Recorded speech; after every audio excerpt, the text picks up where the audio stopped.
시편 9편 10절 말씀 한 절입니다. 구약 성경 808면 네 있습니다. 시작. 여호와여, 주의 이름을 아는 자는 주를 의지하오리니 이는 주를 찾는 자들을 버리지 아니하심이니이다. 아멘. 주님만 바라본다는 것은 우리가 바라보는 주님이 누구인가를 정확히 아는 사람들이 가능합니다. 자, 우리가 믿는 또 우리가 이 시간 우리 예배를 받으시는 하나님은 어떤 하나님이실까? 우리가 함께 고백하며 불렀던 찬양 속에서 하나님은 창조주 하나님이십니다. 우리가 늘 외웠던 창세기 1장 1절 말씀처럼 태초에 하나님이 천지를 창조하시니라. 전도서 12장 1절에 보니까 너는 청년의 때에 너희 창조주를 기억하라 라는 말씀이 나옵니다. 우리 기독교 신앙의 가장 핵심적인 그러한 내용은 예수님의 십자가입니다. 그런데 예수님의 십자가 위에 우리는 하나님의 사랑을 이야기합니다. 하나님의 사랑이 우리에게 독생자를 이 땅에 보내주심으로 나타났습니다 라고 고백을 하지요. 그리고 그 예수님을 우리가 믿게 된 것이 성령의 도우심으로 인도하심으로 우리가 예수님을 영접할 수 있게 되었습니다 라고 우리가 신앙적인 고백들을 합니다. 이 모든 것의 시작은 바로 우리 하나님이 우주 만물을 무에서 유를 창조하신 창조주 하나님이십니다 라는 고백에서부터 시작이 됩니다. 그러니까 창세기 1장 1절이 믿어지지 않으면 뒤에 것들이 다 힘이 듭니다. 여러 가지 사건들이나 많은 기록들이. 그런데 우리가 창조주 하나님, 세상의 모든 만물들을 우리가 보았을 때에 이것이 우연히 이루어진 것이 아니라 누군가가 만드시고 누군가가 섭리 가운데 인도하시고 이끌어 가시는 것이라는 고백을 할 수 있다면 바로 그 하나님이 우리를 지키시고 우리와 함께 하시는 하나님이라고 고백할 수 있는 겁니다. 오늘 찬양 속에서 또 말씀 속에서 우리가 아는 하나님은 우리를 항상 지키시는 하나님이십니다. 그래서 시편 121편 5절 이하에 있는 말씀에 보면 시인은 또 이렇게 고백을 합니다. 여호와는 너를 지키시는 이시라. 여호와께서 내 오른쪽에서 내 그늘이 되시나니 낮에 해가 너를 상하게 하지 아니하며 밤의 달도 너를 해치지 아니하리로다. 여호와께서 너를 지켜 모든 환난을 면하게 하시며 또 내 영혼을 지키시리로다. 여호와께서 너의 출입을 지금부터 영원까지 지키시리로다. 창조주 하나님이 우리를 택하여서 예수님 믿게 하여서 하나님의 자녀들 되게 하신 그 하나님의 사랑 속에는 이런 약속이 있습니다. 항상 너를 지키시겠다는 하나님의 약속입니다. 남아프리카의 훌륭한 목회자였던 앤드류 머레이라는 분이 시련을 당했을 때에 이런 고백을 했다고 합니다. 시련 가운데 했던 고백입니다. 첫째는 나를 이러한 상황에 처하게 하신 분이 바로 주님이십니다. 둘째는 주님은 나를 사랑으로 지켜주실 것입니다. 셋째는 주님은 시련을 축복으로 바꾸실 것입니다. 넷째는 때가 이르면 주님께서 그 깊으신 뜻을 따라 나를 시련에서 건져주실 것입니다. 그래서 이 고백을 하나의 문장으로 엮어보니까 이렇게 되었습니다. 결국 나는 지금 하나님의 정하신 뜻에 따라 하나님의 보호하심을 받으며 하나님의 훈련과 연단을 위해 하나님의 정하신 기간 동안 시련을 받을 것입니다. 그러니까 하나님이 우리를 지키시겠다는 이 약속은 우리가 당하는 시련과 연단 속에서도 늘 유효한 것이고 그 속에서도 늘 우리와 함께 하심에 대한 약속을 다시 한번 지키심에 대한 약속으로 우리가 들을 수 있습니다. 이것을 주님께서 우리에게 주신 약속의 말씀으로 하나 더 설명을 하면 우리 하나님은 우리와 늘 함께 하시는 하나님으로 조금 더 구체적으로 우리에게 말씀하십니다. 마태복음 1장 23절의 말씀에 보면 처녀가 잉태하여 아들을 낳을 것이요 그의 이름을 임마누엘이라 하리라 하셨으니 이를 번역한즉 하나님이 우리와 함께 계시다 함이라. 마태복음 28장 19절로 20절 말씀에 보면 그러므로 너희는 가서 모든 민족을 제자로 삼아 아버지와 아들과 성령의 이름으로 세례를 베풀고 내가 너희에게 분부한 모든 것을 가르쳐 지키게 하라. 볼지어다 내가 세상 끝날까지 너희와 항상 함께 있으리라 하시니라. 바로 이 하나님의 약속, 이 주님의 약속이 우리가 예수님을 믿어 예배하는 우리에게 주시는 주님의 분명한 약속입니다. 세상 끝날까지 내가 너희와 항상 함께 있을 것이다. 그리고 내가 너의 출입을 지금부터 영원까지 지켜줄 것이다.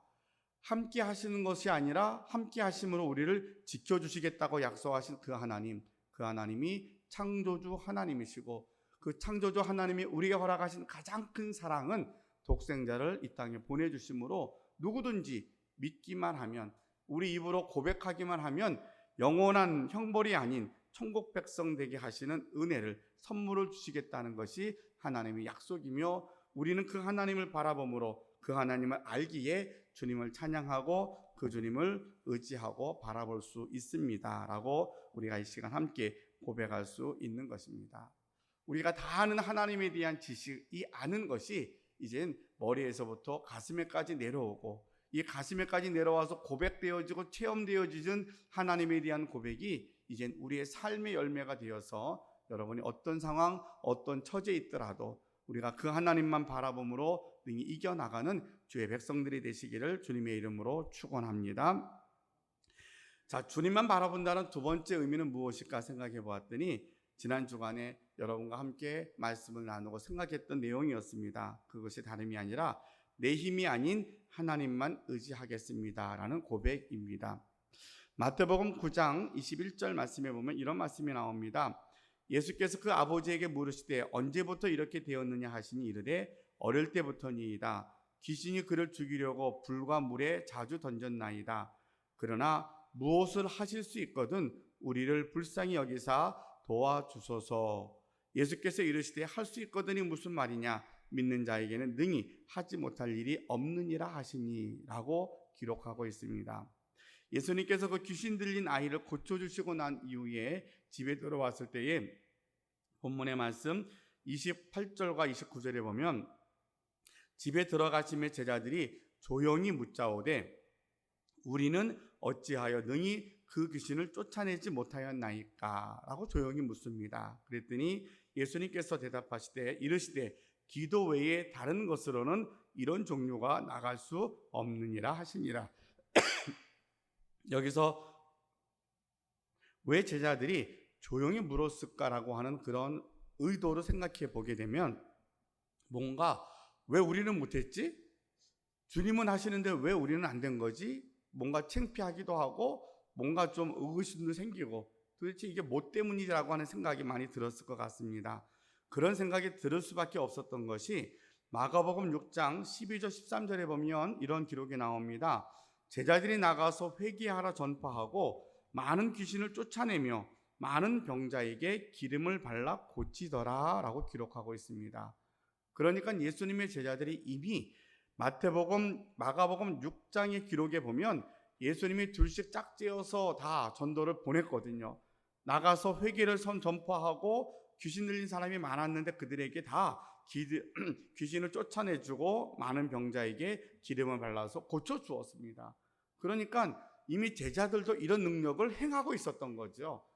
예수님께 명받아서 예수님 말씀 의지하고 나가서 회개를 선포했더니 사람들이 회개하고, 또 귀신 들린 사람들에게 귀신아 나가라 하니까 귀신이 나가고, 많은 병자들에게 이제 기름 발라주면서 기도했더니 병자가 나았거든요.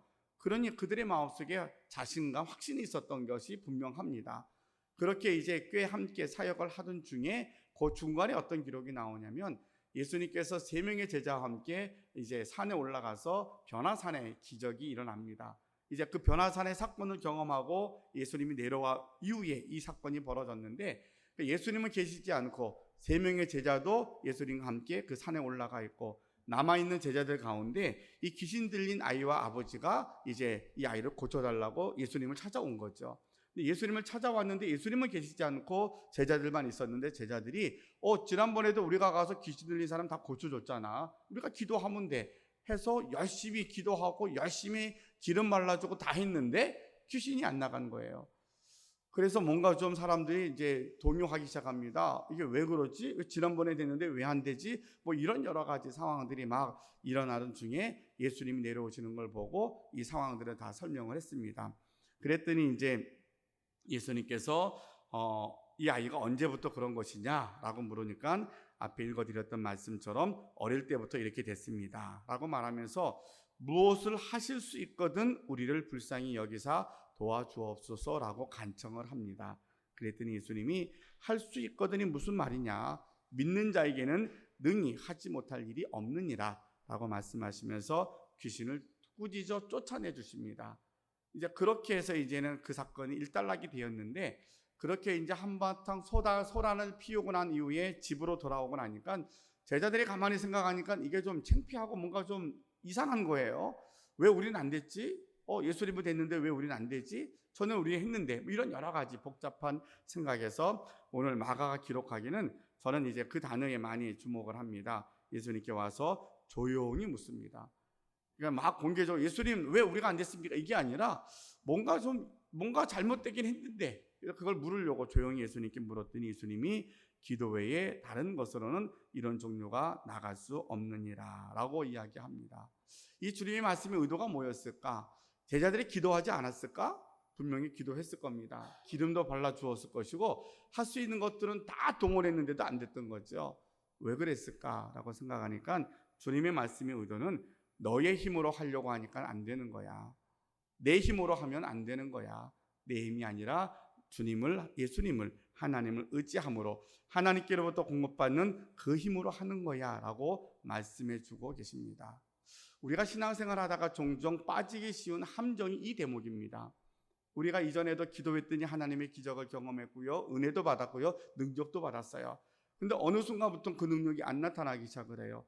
어느 순간부터인가 내가 마음이 답답해요. 어느 순간부터인가 왠지 신앙적 기쁨이 사라졌어요. 왜 그랬을까? 나는 다 했는데, 할 거 다 했는데 뭐가 빠진 거지? 라고 고민하면 그 대답은 여기에 있습니다. 기도 외에는 다른 이유로는 이런 이유가 나갈 수 없다. 우리 기도 다 했습니다. 그래, 너 기도는 했어. 근데 하나님만 의지하지 않았잖아. 너 기도하고 기름도 바르고 열심히 수고했어. 근데 너가 한다고 그랬잖아. 주님이 하셔야 됩니다. 저는 도구입니다. 주님이 하시면 제가 쓰임 받는데 제가 순종하겠습니다. 그런 자세로 하지 않고 주님 이거 조금만 도와주시면 내가 할게요. 나 할 수 있습니다. 그러고 나섰잖아. 결국은 주님만 바라본다는 것이 무엇일까라고 생각해 보니까 주님만 바라본다는 것은 내 힘이나 내 능력이나 내가 할 수 있는 것들이 아닌 주님이 하십시오. 주님이 하시는 것만 제가 신뢰하겠습니다라는 고백이었다라는 것입니다. 여러분, 어떤 상황이 되어도 우리가 신앙의 연륜이 쌓여서 많은 경험이 있고 체험이 있고 은사를 많이 받았다 할지라도 이것이 여러분에게 거치는 걸림돌이 되지 않았으면 좋겠습니다. 내 신앙의 풍성한 연륜과 많은 경험들이 주님의 은혜를 가로막는 장애물이 되지 않았으면 좋겠습니다. 우리가 날마다 주님 앞에 더 다가서면 다가설수록 우리는 저는 아무것도 아닙니다라는 그런 고백과 더불어서 주님만이 오직 우리의 못 얻는 것에 주인 되시고 주님이 하셔야 됩니다라는 고백이 우리의 고백이 되어야 할 줄로 믿습니다. 그래서 어떤 상황, 어떤 처지에 있더라도 여러분 낙심하지 않을 수 있는 것은 뭐냐면 내 힘으로 감당하는 게 아니니까 주님이 감당하실 거니까, 내 힘으로 뭔가 해결할 게 아니니까 주님이 해결하실 것이니까 이 확신을 가지고 주님 앞에 우리가 그 짐을 내려놓고 주님 의지할 수 있게 될 때에 주님께서 내 힘이 아닌 주님의 방법으로 우리의 모든 것들을 해결해 주실 줄로 믿습니다. 세 번째로 생각해 봅니다. 주님만 바라본다는 게 무엇일까라고 생각했더니 사무엘이 생각이 나더라고요. 우리가 지난주 중에 함께 최근에 살펴보았던 말씀의 내용이기도 합니다.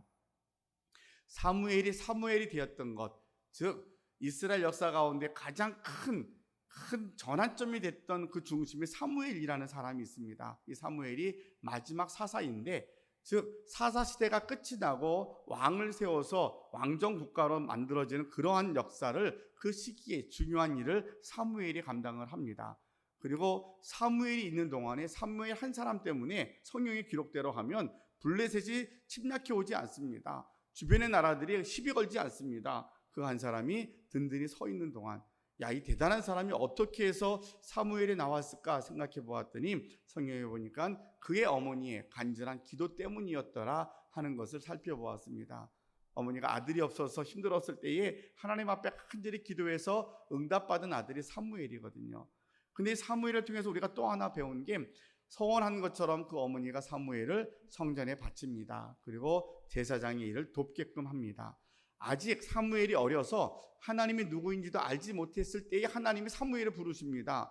그러니까 뭘 준비되어 있고 때가 된 게 아니라 아직은 어려서 그저 엘리 제사장이 일을 돕고 있었던 그런 어린 아이였는데 어느 날 하나님이 그를 부르시는 거죠. 사무엘아 사무엘아 불렀더니 버떡 일어나서 엘리 제사장에 가서 선생님 부르셨습니까? 그랬더니 아니야 빨리 가 자. 그랬더니 두 번째 또 그러고 또 그러니까 이제 엘리 제사장이 깨닫고 사무엘에게 이렇게 이야기합니다. 사무엘상 3장 9절 이하의 말씀을 보면 엘리가 사무엘에게 이르되 가서 누웠다가 그가 너를 부르시거든 내게 말하기를 여호와여 말씀하옵소서 주의 종이 듣겠나이다 하라 하니 이에 사무엘이 가서 자기 처소에 누우니라.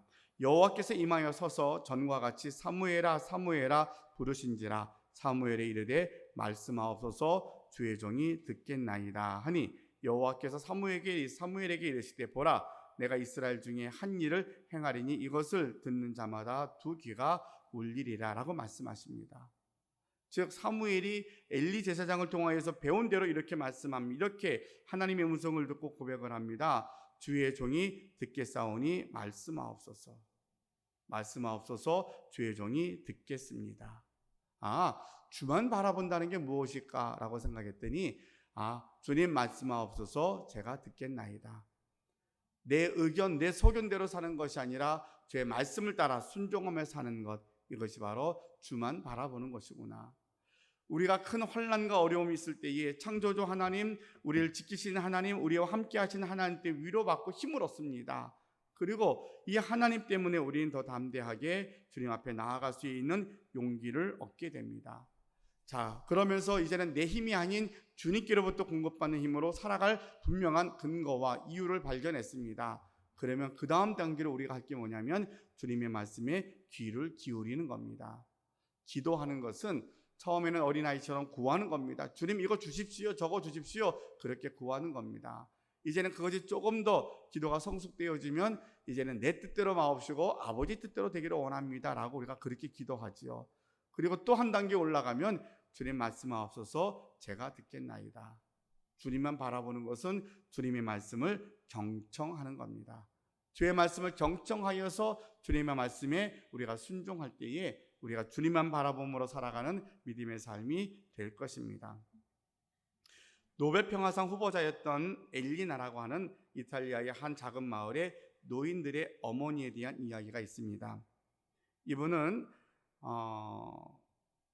선교사로 중국에 파송되었다가 그만 폐병이 들어서 본국으로 돌아와서 본국에서 이제 노인들을 위해서 헌신한 사람의 이야기입니다.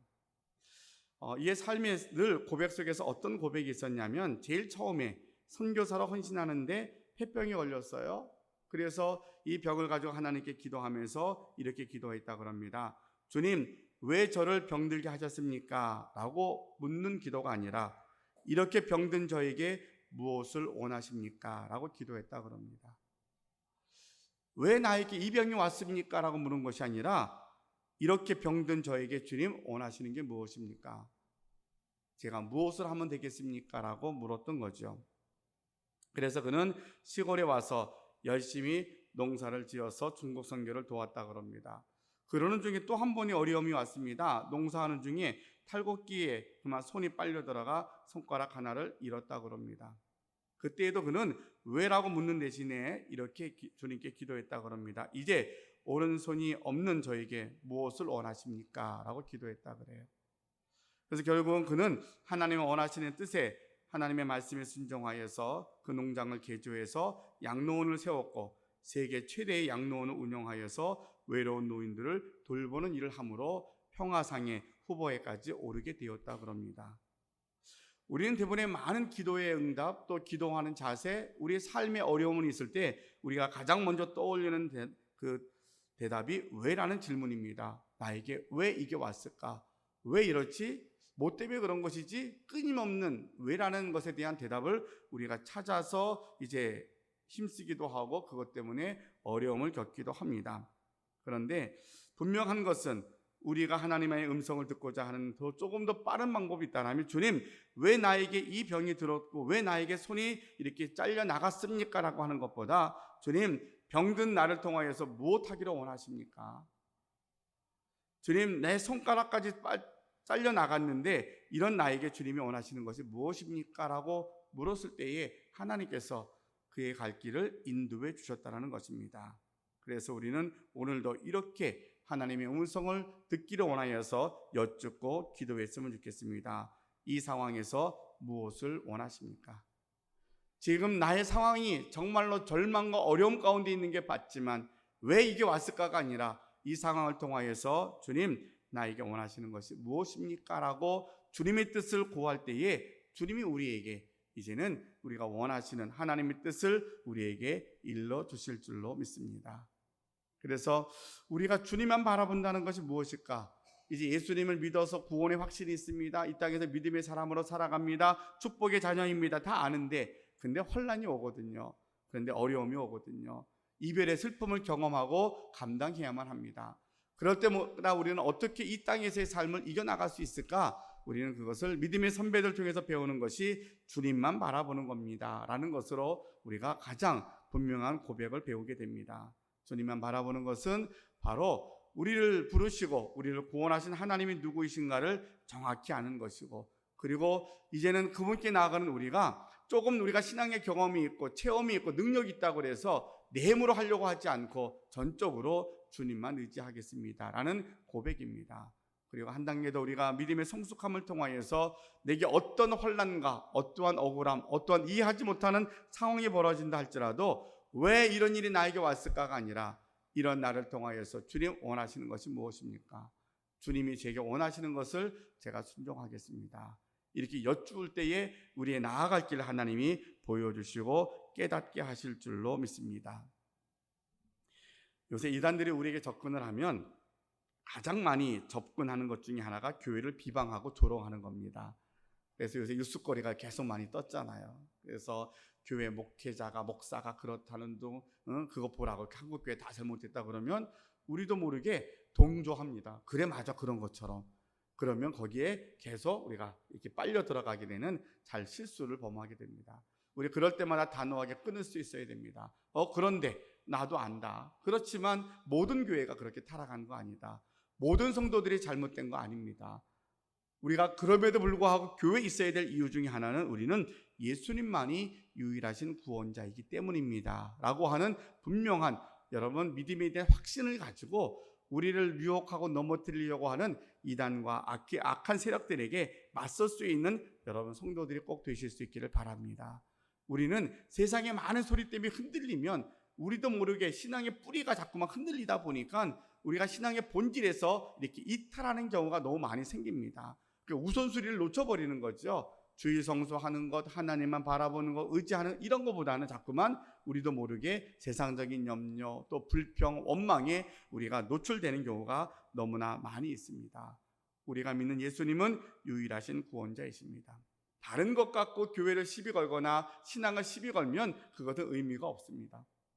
그렇게 우리에게 사람들이 유혹을 하고 말을 걸 때에도 설령 교회가 잘못하고 부족한 게 있다 할지라도 그럼에도 불구하고 교회 안에만이 구원이 있습니다. 그럼에도 불구하고 예수님만이 우리의 구원자 되십니다. 그래서 우리가 예수님 믿는 겁니다 라고 하는 분명한 확신은 여러분이 놓치지 마시기를 바랍니다.